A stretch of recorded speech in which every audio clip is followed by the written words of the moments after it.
O Tanjobi omedetou gozaimasu. Isto é japonês para parabéns. O Observador faz 12 anos e, em vez de bolo, oferecemos uma visita ao Japão com a Pinto Lopes Viagens. Assine por apenas 39,90€ e habilite-se a ganhar. 12 anos a escrutinar o poder, 12 mil quilómetros para celebrar. Assine hoje em observador.pt. Arigatou. Na Rádio Observador.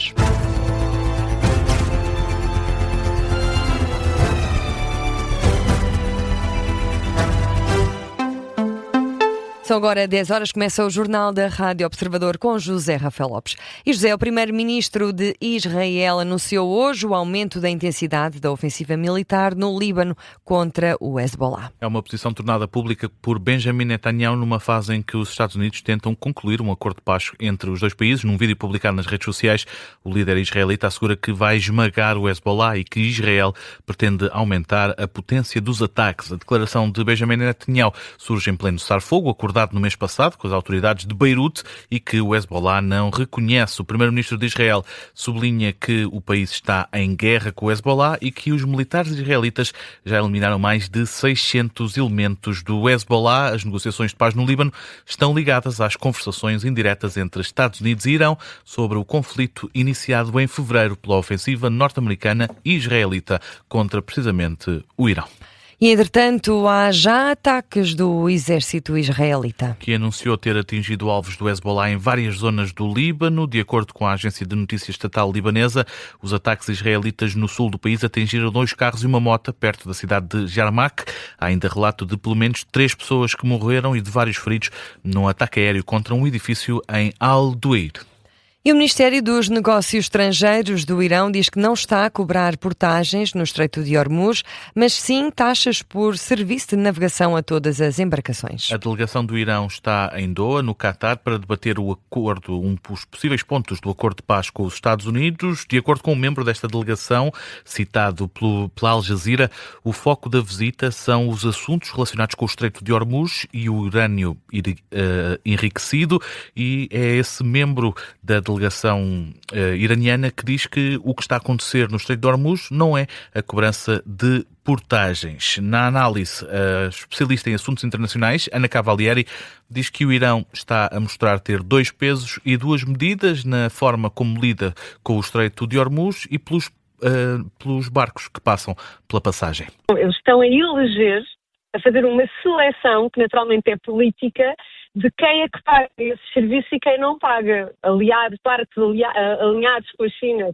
que é o aliado mais importante do Irão, estão a passar sem pagamento desses serviços, sendo certo que depois muitos, se esses petroleiros têm suspeitas de que está lá dentro petróleo iraniano que está sob sanções, e então os americanos entram com o bloqueio naval.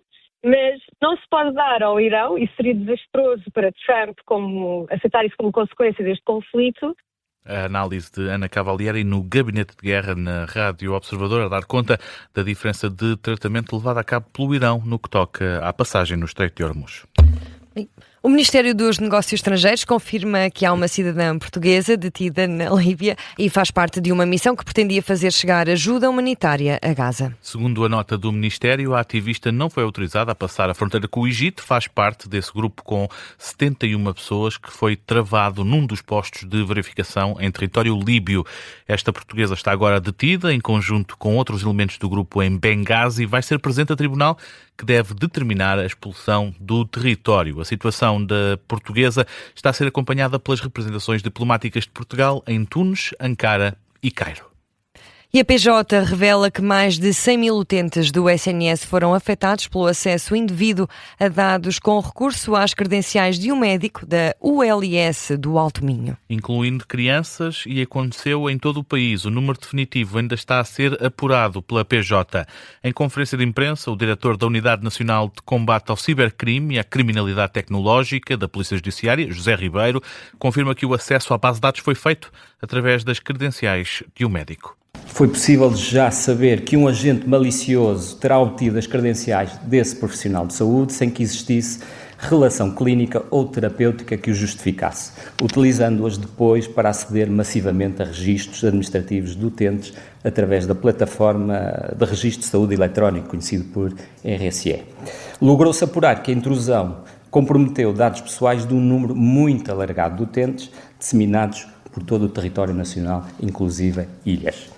José Ribeiro considera a intrusão um incidente grave. O autor do crime ainda não foi identificado. O diretor da Unidade Nacional de Combate ao Cibercrime e à Criminalidade Tecnológica da PJ admite que os dados podem ser utilizados para fins criminosos ou comerciais, embora sem detalhar de que forma. José Ribeiro expressa também preocupação com o volume de informação recolhido num tão curto espaço de tempo e não exclui por isso o recurso à inteligência artificial. Tendo em conta que se trata de obtenção massiva de informações, este incidente foi resultado de um espaço de tempo curto, muito curto, para o volume de informação que foi obtida. Daí a minha suspeita daquilo que eu dizia há bocado, eventualmente a intervenção de agentes da inteligência artificial. José Ribeiro garante que os acessos indevidos já foram bloqueados pelos serviços partilhados do Ministério da Saúde. E Rui Tavares quer conhecer na íntegra o relatório da Inspeção-Geral de Finanças que auditou o primeiro mandato de Paulo Viegas Nunes à frente da empresa Ciresp S.A. Ponto de partida para que o LIVRE decida depois se justificam audições parlamentares no âmbito da escolha do governo de Paulo Viegas Nunes para voltar a presidir a empresa. O general esteve à frente da Ciresp S.A. entre 2022 e 2024. Uma denúncia de um antigo vogal deu origem a uma auditoria da Inspeção-Geral de Finanças à gestão. Foram apontadas falhas, mas, salienta o Ministério da Administração Interna, não foram detectadas ilegalidades. A auditoria não foi divulgada na íntegra. O LIVRE quer conhecer todo o documento.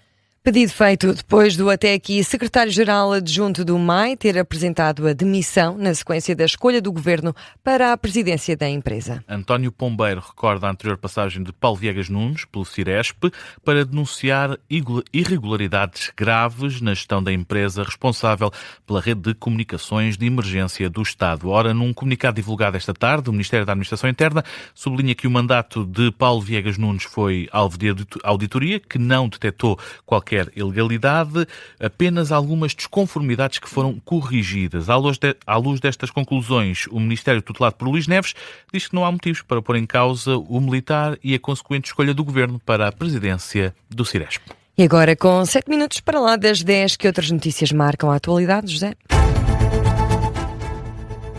O serviço de televisão da Mel esteve com falhas em várias zonas do país. A operadora diz à agência Lusa que está a trabalhar para resolver o problema, que deve ficar resolvido nas próximas horas.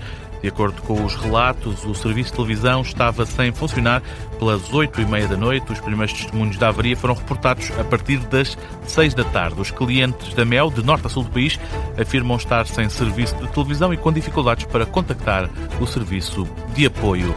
A Presidente da Câmara de Coimbra disse hoje que o Governo não quer a responsabilidade do Metrobus e vai passá-la para as autarquias.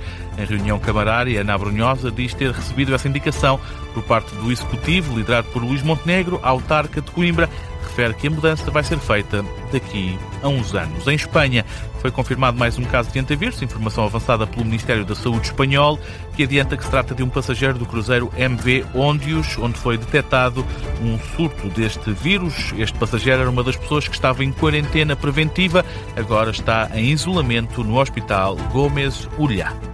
E fica por aqui o Jornal das 10, edição do jornalista José Rafael Lopes. Até já. Até já.